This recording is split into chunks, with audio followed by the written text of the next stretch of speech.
আসসালামু আলাইকুম। পাঠ করছি শুকনো পাতার নূপুর পায়ে। লিখনীতে আয়শা শেখিন। গল্প পাঠে আমি রেজওয়ানা খান নদী। পর্ব সংখ্যা ১২। সকাল সকাল রান্নাঘরে তুমুল ব্যস্ততা টুম্পার। গোলগাল চেহারা আর ফর্সা গড়নে ৪৫ বছর বয়সী এই নারী এই বাড়িতে আছেন বছর ছয়েক ধরেই। রান্নার মূল দায়িত্ব তার কাঁধেই। তবে সাহায্যকারী হিসেবে তার সাথে আছেন ৫৫ ছুঁই ছুঁই পারুল খালা। কাজের ফাঁকে ফাঁকে টুম্পার মুখে অনর্গল খুঁই ফুটছে। বুইড়ার লাইগ্গা সকাল সকাল তেল ছাড়া পরোটা, সবজি ভাজা আর দুধ চা।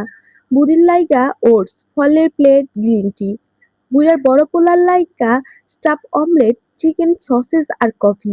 বুড়ির নাতি খাইব double chicken sandwich, cheese omelette, hash brown আর এক গ্লাস জুস। বুড়ির নাতনি ফ্রেঞ্চ টোস্ট, সসেজ আর দুধ। পারুল খালা এতক্ষণ রান্নাঘর ঝাড়ু দিচ্ছিল। হাতে থাকা ঝাড়ুটা একপাশে রেখে পারুল খালা ধমকের সুরে বলে উঠল, চুপ কর চুপ কর, আইসা হুনলে ঘাড় ধইরা বাইর কইরা দিব তোরে। বিরক্তিতে মুখখানা মেরে বলল টুম্পা, তুমি চুপ করো তো খালা। প্রতিদিন এক একজনের লাইগা এক এক পদের খাবার বানাইতে বানাইতে আর ভাল লাগে না। সকাল সকাল উইঠা একটা জিনিস রাইন্দা দিমু, সবাই খাইব এইডাই। তা না, ওগো এক একজনের এক এক জিনিসের দোকান লাগবো। তুই তাও এডির নাম মুখস্থ করছস, আমি তো তাও পারি না। তুই না থাকলে যে কেমনে কি করতাম। হন্তদন্ত হয়ে কিচেনে পা রাখলো ঝিলমিল, চোখে মুখে রাজ্যের তাড়া তার। ও টুম্পা আন্টি, তাড়াতাড়ি আমাকে কিছু বানিয়ে দাও তো। পেছন ফিরে ঝিলমিলকে দেখে টুম্পা অবাক, তুমি এখানে এত সকালে? হ্যাঁ, জলদি কিছু একটা বানিয়ে দাও। কি বানামু? বারিশাচ্চুর জন্য কিছু একটা বানিয়ে দাও। সকালে উঠে কি খান? দ্রুত কিছু একটা রেঁধে দাও।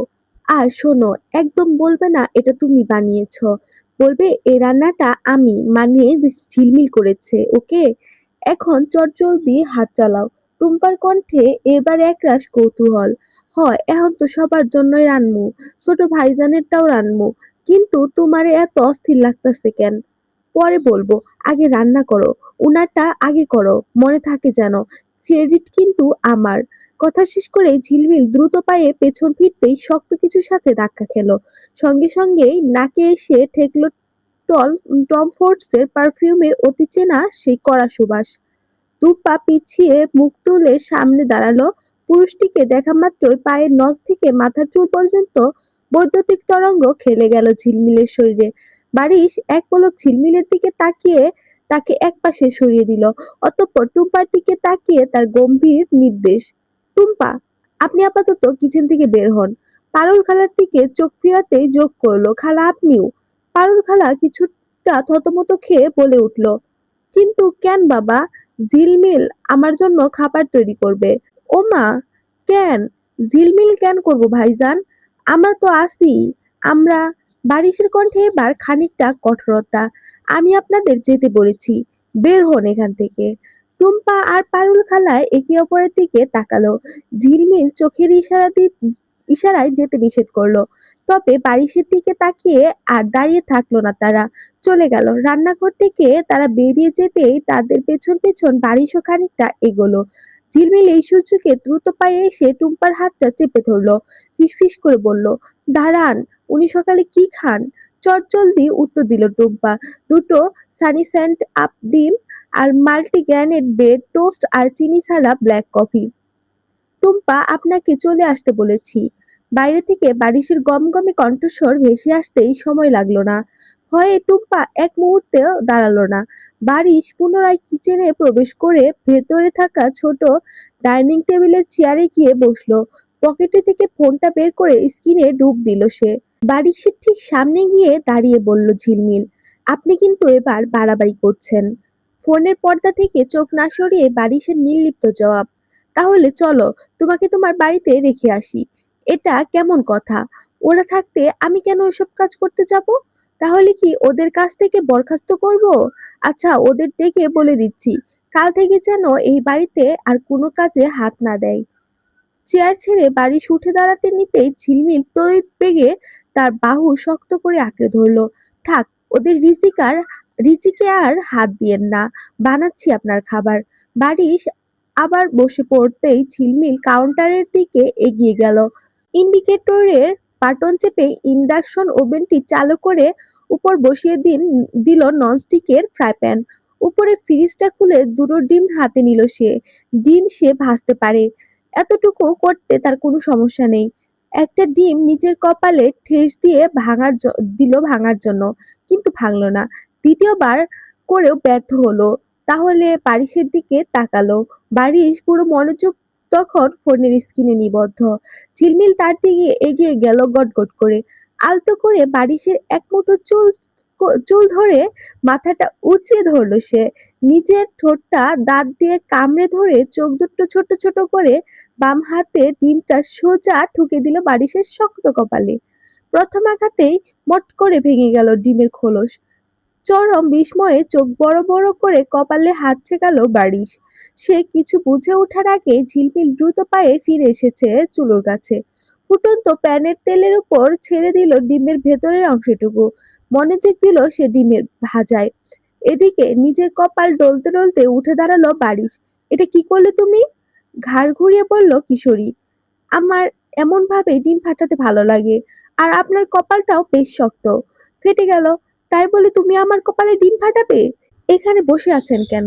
বাইরে গিয়ে বসুন, নইলে যেটা আছে ওটাও ফাটাবো। বারিশ কিছুটা চোখ মুখ শক্ত করে দাঁড়িয়ে রইল। তার চোয়াল জোড়া কঠিন, চোখের তাকায় তীব্র বিরক্তি। ঝিলমিলের দিকে তপ্ত চোখে তাকিয়ে নিচু ও ভারী গলায় শুধু একটা শব্দ উচ্চারণ করলো সে, স্টুপিড। বলেই কটকট করে কিচেন থেকে বের হয়ে ডাইনিং টেবিলের একটা চেয়ারে টেনে বসলো। শিউলি বেগম নিচে এসে রান্নাঘরের ভেতরে ঝিলমিলকে দেখে তার চোখ কপালে উঠল। অবাক হয়ে বলল, এ কি ঝিলমিল, তুমি কি করছো এখানে? ঝিলমিল অত্যন্ত অসহায় কণ্ঠে বলল, খাবার বানাচ্ছি চাচি। শিউলি বেগম এবার বলে উঠলেন, খিদে পেয়েছে বুঝি? টুম্পাকে বলে দিলেই তো করে দিত। এই টুম্পা, কোথায় তুই? এত সকাল হয়ে গেছে, এখনো রান্না বান্নার কোনো তোড়জোড় নেই? শিউলি চড়া ডাক শুনে তড়িঘড়ি করে রান্নাঘরে ঢুকলো টুম্পা। তোমার দেওরই তো আইসা আমাগরে বাহির কইরা দিল, বলল আজ থাইক্কা ঝিলমিল যেন রান্না করে। আমাগো কি দোষ? আমরা তো আইসা সকালের নাস্তাটা তোড়জোড় করতেছিলাম। ঝিলমিলও টুম্পার কথায় সায় দিয়ে যোগ করলো, হ্যাঁ চাচি, বারুস চাচুই ওদের যেতে বলেছে, ওদের কোনো দোষ নেই। কিন্তু কেন? উনার জন্য আমি খাবার বানাই, এটা কেমন কথা? বাড়িতে এত মানুষ থাকতে তুমি কেন রান্নাঘরে খাটবে? কি জানি, এটা তার কেমন অদ্ভুত যুক্তি। আরো অনেক কাজ দিয়েছে আমাকে। ঝিলমিল অসহায় মুখে বলল। কথাটা শুনে শিউলি বেগম স্তব্ধ হয়ে গেল। ছেলেটা নিশ্চিত দিহিকে হারিয়ে পুরোপুরি মানসিক ভারসাম্য হারিয়েছে। তা না হলে এই বাচ্চা মেয়েটার উপর এত অত্যাচার কেন করবে? তিনি রান্নাঘর থেকে বেরিয়ে সরাসরি বারিশের সামনে গিয়ে দাঁড়ানো, ক্ষিপ্ত গলায় বলল, মাথা খারাপ হয়েছে তোমার দরঙ্গ? ঝিলমিলকে কেন রান্নাঘরে ঢুকিয়েছ? বারিশ ফোনের স্ক্রিনে ব্যস্ত, নির্লিপ্ত ভঙ্গিতে জবাব দিল, রান্না করবে আমার জন্য? ওকে দিয়ে রান্না করাবে মানে? ও আমার বউ, ওকে দিয়ে কি করাবো আর কি করাবো না সেটা একান্তই আমার ব্যক্তিগত ইচ্ছে। তুমি এ বিষয়ে কথা না বললে খুশি হব। ওকে ওর কাজ করতে দাও। শিউলি বেগম এবার একটু নরম স্বরে বোঝানোর চেষ্টা করলেন, আরে তুমি বুঝতে পারছো না কেন? ওর বয়স কতটুকু? এইসব রান্নার কাজ ও কখনো করেছে? কাল বিয়ে করে আজই ওকে রান্নাঘরে ঢুকিয়ে দিলে, ওর বাপের বাড়ির মানুষ জানতে পারলে কি ভাববে, বুঝতে পারছো?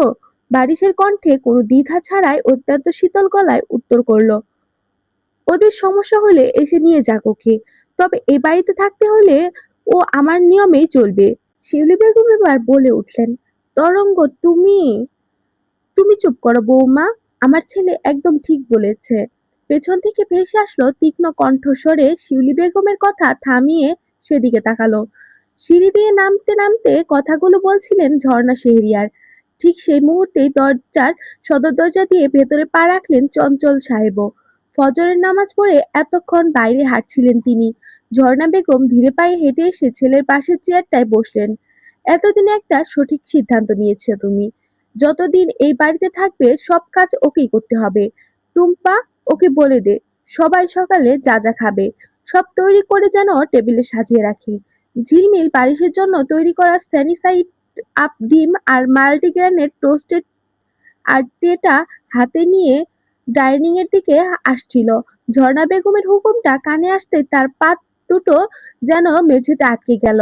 তবে পরক্ষণে টেবিল থেকে ভেসে এলো বারিশের কণ্ঠ, না আম্মা, ও রান্নাঘরে পাঠিয়েছি শুধু আমার আর ওর খাবার বানানোর জন্য। ঝর্ণা বেগম ভুরু কুঁচকে বললেন, আর আমরা? আমাদের খাবার আজ থেকে ওই তৈরি করবে। না, অত্যন্ত স্বাভাবিক ও নিরেট আওয়াজে জবাব দিল বারিশ। সে আবারও ফোনের স্ক্রিনে ডুবে গেছে। ছেলের এমন অবাধ্যতা দেখে ঝর্ণা বেগমের জেদ চেপে গেল। তুমি বলছো তোমারটা বানাতে, আমিও বললাম ও সবার জন্য বানাবে। কি হলো, দাঁড়িয়ে আছো কেন ঝিলমিল? যাও, আমার জন্য গ্রিন টি আর তোমার শ্বশুরের জন্য লিকার চা বানিয়ে নিয়ে এসো। একটু পর ফরহাদ ওর ছেলে ঘুমের থেকে উঠবে, ওদের পছন্দের নাস্তা তৈরি করবে। ঝিলমিল নাকটা রাগে ফুঁসে উঠল। এত বড় সাহস, পুরো বাড়ির রাঁধুনি বানাতে চাইছে তাকে। সে ঠোঁট নেড়ে তীব্র প্রতিবাদ করতে চাইলো, কিন্তু তার আগেই ডাইনিং কাঁপিয়ে গর্জে উঠল বারিশ। আমার বউ রান্না করবে শুধু আমার জন্য, ওর হাতে বানানো খাবার শুধু আমি খাবো। আর আজ থেকে এই বাড়িতে আমার জন্য কেউ খাবার বানাবে না। আমি আমার ওয়াইফের হাতের খাবার ছাড়া আর কারোর হাতে খাবার খাবো না। কথাটা শেষ করেই সে চেয়ার থেকে হনহন করে এগিয়ে গেল ঝিলমিলের দিকে। স্তব্ধ হয়ে দাঁড়িয়ে থাকা মেয়েটার হাত থেকে আলতো করে খাবার ট্রেটা নিজের হাতে নিল। অতঃপর ঝিলমিলের বাহু ধরে ডাইনিং টেবিলের একটি চেয়ারে এনে বসিয়ে দিল। ট্রের থেকে একটা ডিম আর দুটো ব্রেড টোস্ট ওর দিকে এগিয়ে দিয়ে হুকুমের স্বরে বলল, তাড়াতাড়ি আমার সঙ্গে খাবার শেষ করো, কলেজে যাওয়ার জন্য তৈরি হতে হবে। ঝিলমিল মুখ ফিরিয়ে জেদি গলায় বলল, আমি খাবো না এখন, খেতে বলেছি। বারিশের কণ্ঠে স্পষ্ট শাসন। বললাম তো খাবো না। আপনি খান, বেশি করে খান। ঝিলমিলের এমন মুখে মুখে তর্ক বারিশের হাতটা মুহূর্তের মধ্যে শূন্যে উঠে গেল। কিন্তু সেই হাত ঝিলমিলের নরম গালে স্পর্শ করার আগেই চঞ্চল শেহরিয়ার দ্রুত এগিয়ে এসে শক্ত করে বারিশের কবজিটা চেপে ধরলেন। যদিও বারিশ আঘাত করতো না, কেবল ভয় দেখানোর জন্যই হাত তুলেছিল। চঞ্চল সাহেবের চোখ মুখ রাগে লাল হয়ে উঠেছে। তিনি কড়া গলায় বললেন, বেয়াদবির সীমা ছাড়িয়ে যাচ্ছ তরঙ্গ। আমার সামনে দাঁড়িয়ে ঝিলমিলের গায়ে হাত তোলার সাহস কি করে হয় তোমার? বারিশ কোনো উত্তর দিল না। তার মুখৈবব থমথমে করছে। ঝিলমিলকে আতঙ্কে এখনো চোখ দুটো শক্ত করে বন্ধ করে রেখেছে।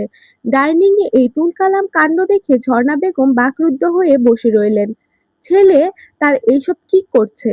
এই বাড়ি আর কারো হাতের রান্না খাবে না মানে কি? ও কি যৌথ পরিবারের থেকেও একদিনের মাথায় বউ নিয়ে আলাদা সংসার করতে চাইছে? চঞ্চল শেহরিয়ার ভেতরের ক্ষোভ বিস্ফোরণের মতো ফেটে পড়ল। চিৎকার করে বলল, ওকে দিয়ে তুমি কোন সাহসে রান্না করিয়েছো? এবারও বারিশের তরফ থেকে কোনো প্রতিক্রিয়া মিলল না। চঞ্চল সাহেব আবারও বললেন, ঝিলমিলকে আজই আমি ওর বাড়িতে রেখে আসবো। ঝিলমিল ছটকা দিয়ে চোখ খুলল। এত কাহিনী করে বিয়ে করলো দুদিনের মধ্যে চলে যাওয়ার জন্য? এখনো তো জারিফের সাথে কিছুই করতে পারেনি। চেয়ার ছেড়ে তড়িৎ বেগে উঠে দাঁড়িয়ে মাথা নেড়ে ব্যাকুল হয়ে বলল কিশোরী, না না, আমি কোথাও যাব না। চঞ্চল সাহেব ধীর গলায় বললেন, এখানে তুমি ভালো থাকবে না, অযথায় কিছু মানুষ তোমাকে কষ্ট দেবে। ভেবেছিলাম ওপরওয়ালার ইচ্ছাতে এই বিয়েটা হয়েছে, যা হয় মঙ্গলের জন্যই হয়। কিন্তু আজ আমার ভুল ভেঙেছে। আমি তোমার দাদিমার সাথে কথা বলে সব ব্যবস্থা করছি। না দাদা ভাই, প্লিজ, আমি যাব না এখান থেকে। আমি এখানেই থাকবো। আমার উনার জন্য রান্না করতে একটু আপত্তি নেই। কথাটা বলে সে ভেজা চোখে বারিশের পাথুরে মুখের দিকে তাকালো।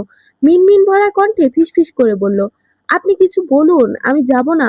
বারিশের চোয়াল এতক্ষণ শক্ত ছিল, এবার সামান্য আলগা হলো। চঞ্চল চেহারিয়ারের চোখের দিকে সরাসরি তাকালো সে। শুনলে তো, ও নিজে যেতে চাইছে না, ও এখানেই থাকবে। আর আমার সব শর্ত মেনেই থাকবে। চঞ্চল সাহেব ক্ষিপ্ত গলায় কিছু বলতে চাচ্ছিলেন, কিন্তু তাকে থামিয়ে দিয়ে বারিশ চেয়ার ছেড়ে সোজা উঠে দাঁড়ালো। টেবিল থেকে খাবারের ট্রেটা হাতে তুলে নিয়ে অন্য হাতে ঝিলমিলের কবজি শক্ত করে চেপে ধরে কোনো বাক্যবায় না করে ঝিলমিলকে টেনে হিঁচড়ে ডাইনিং এর স্পেস থেকে বের করে নিয়ে এলো সে। জারিফ মাত্রই ঘুম থেকে উঠে চোখ ডলতে ডলতে বাইরে এসে দাঁড়িয়েছিল। ঘরের ভেতর এত বড় তুলকালাম ঘটে গেছে সে কিছুই টের পায়নি। সে একরাশ অবুঝ বিস্ময় নিয়ে চাচা আর নতুন চাচির টানা হেঁচড়ার দিকে ফ্যাল ফ্যাল করে তাকিয়ে রইল। নিজের রুমে ঢুকতে বাড়ির সশব্দে দরজাটা আটকে দিল আর কথা না বাড়িয়ে বিছানার পাশে ছোট্ট টেবিলটায় খাবারের ট্রেটা রেখে ঝিলমিলের বানানো নাস্তা থেকে কেবল একটা ব্রেড টোস্ট মুখে দিল সে। অতঃপর এক গ্লাস পানি খেয়ে নিজেকে শান্ত করলো। ঘড়ির দিকে তাকাতেই বারিশ বলল, বাকিটা শেষ করে 10 মিনিটের মধ্যে তৈরি হবে। বলেই সে নিজের কাপড় নিয়ে ওয়াশরুমে চলে গেল। ঝিলমিল বাধ্য মেয়ের মতো খেয়ে নিল বাকি সব খাবার। চৌধুরী বাড়িতে সকালের নাস্তা শেষ করে নূরজাহান চৌধুরী, আলতাফ চৌধুরী আর তাহসিন তিনজন একসঙ্গে সদর দরজা দিয়ে বাইরের দিকে বের হচ্ছিল। অফিসে যাবে তারা। মেহরাজ তখনও নিজের ঘরে ঘুমোচ্ছে। সে আরো কিছুক্ষণ পর অফিসে যাবে। কিন্তু সদর দরজার কাছে আসতেই আচমকাই থমকে গেল 3 জোড়া পা। চোখের পলক সবার মুখের অভিব্যক্তি বদলে গেল। সামনে এসে দাঁড়িয়ে আছে দিঘি। তার পুরো অবয়ব চরম এলোমেলো, চোখের নিচে কালচে কালি পড়ে গেছে, মাথার চুলগুলো অবিন্যস্ত। বিগত এই কয়েকদিন সে যে প্রচন্ড নেশা করেছে তা তাকে দেখলেই নিশ্চিত বোঝা যাচ্ছে। দিঘিকে এই অবস্থায় ঘরের দোরগোড়ায় দেখে তাহসিনের ভেতরটা কেমন করে উঠল। মা শব্দটা সে উচ্চারণ করতে না করতেই নূরজাহান চৌধুরী হাত এসে পড়ল দিঘির গালে। সজোরে এক থাপ্পড় খেয়েও দিঘি সম্পূর্ণ নির্বাক রইল। গালে দ্বিতীয় থাপ্পড়টা পড়ার আগে আলতাফ চৌধুরী দ্রুত মাকে ছাড়িয়ে ধরে একপাশে সরিয়ে নিয়ে এসে বলল, মাথা ঠান্ডা রাখো আম্মা, ওর সাথে আমাকে কথা বলতে দাও। নূরজাহান চৌধুরী রাগে কাঁপতে কাঁপতে চিৎকার করে বলে উঠল, কোনো কথা বলার প্রয়োজন নেই, বের হয়ে যেতে বলো ওকে। না, না হলে আমি আজ ওকে জানে মেরে ফেলবো। আলতাফ চৌধুরীর মাকে শান্ত করার চেষ্টা করতে করতে বোনের দিকে তাকিয়ে ক্ষিপ্ত গলায় বলল, কোথায় ছিলি তুই এতদিন? ফ্রেন্ডের বাসায়। আলতাফ তাতে দাঁত চেপে বলল, বিয়ে করবি না সেটা আমাকে বলে দিতিস। তোর জন্য আজ আমার মেয়েটার জীবন পুরো সর্বনাশ হয়ে গেল। কি হয়েছে? দিঘি খানিকটা কপাল কুঁচকে তাকালো। আম্মা বারিশের সাথে ঝিলমিলের বিয়ে দিয়েছে। কথাটা শুনে খুব একটা অবাক হলো না দিঘি। সে খুব স্বাভাবিক গলায় বলল, এতে সর্বনাশের কি আছে? নূরজাহান চৌধুরী তেতে সে দিঘির চুল ধরে আবার বলল, সর্বনাশের কি আছে? তোমার জন্য আমার ছোট সোনামণিটাকে এই কাঁচা বয়সে বিয়ে দিতে হয়েছে। দিঘি মায়ের হাতে টানে তোয়াক্কা না করে উল্টো বলল, দিলে কেন? এত সম্মানের চিন্তা করো কেন? আমাদের থেকে কি তোমাদেরই সম্মান বড়? নূরজাহান চৌধুরী আরো রেগে গেলেন, কিন্তু চরম আক্রোশে এক ঝটকা মেরে মাটিতে ফেলে দিলেন দিঘিকে। শক্ত মেঝেতে পড়ার আগেই তাহসিন তৎক্ষণাৎ এগিয়ে এসে দিঘির দুবাহু শক্ত করে ধরে ফেলল। দিঘি সোজা হয়ে দাঁড়িয়ে তাকালো তাহসিনের দিকে। কেমন এক অদ্ভুত শূন্য আর নির্বাক চাহনি। তাহসিন নিজেকে সামলে নিয়ে আলতো করে ছেড়ে দিল দিঘিকে। দিঘিও আর এক মুহূর্ত সেখানে দাঁড়ালো না। উপস্থিত কারো কোনো পরোয়া না করে সে ভেতর দিকে যেতে যেতে বলল, আজ সারাদিন ঘুমাবো, কাল থেকে আমিও অফিস জয়েন করব। ডিরেক্টরের ক্যাবিনেটটা যেন একদম রেডি থাকে। মেয়ের এই খামখেয়ালিপনা আর কথার কোনো পাত্তাই দিলেন না নূরজাহান চৌধুরী। আলতাফ চৌধুরী মুখ ফিরিয়ে নিলেন, কারণ তার ভালো করেই জানেন এই মেয়েটার কথাবার্তা কোনো আগামাথা নেই, কোনো ঠিক ঠিকানা নেই। তারা দুজনই চলে যেতে লাগলেন। তবে ঠায় দাঁড়িয়ে রইল তাহসিন।